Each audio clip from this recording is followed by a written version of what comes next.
ہے دنیا میں چلتے ہوئے دکھائی دے تب بھی وہ پریشان نظر آتا ہے. اگر کہیں بھی نظر وہ آئے تو ہر کس کہیں وہ پریشان نظر آتا ہے.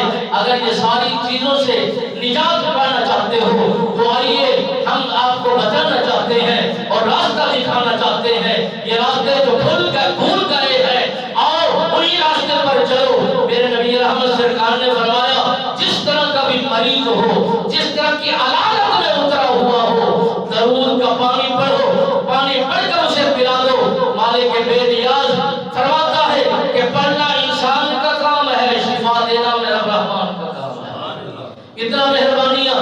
اب ہم ڈاکٹروں کے پاس, طبیبوں کے پاس, حکیموں کے پاس, پیروں کے پاس کہاں چلے جاتے ہیں, مگر یہ ساری شفائیں, ساری چیزیں ہمارے پاس موجود ہیں. اس کے لیے فراغت کی ضرورت ہے, زبان صاف کی ضرورت ہے, دل شیشے کی ضرورت ہے. پھر مٹھاس بھی آ سکتا ہے, سکون بھی آ سکتا ہے, نظام بھی ہو سکتا ہے, سب چیزیں بہترین بھی ہو سکتی ہیں.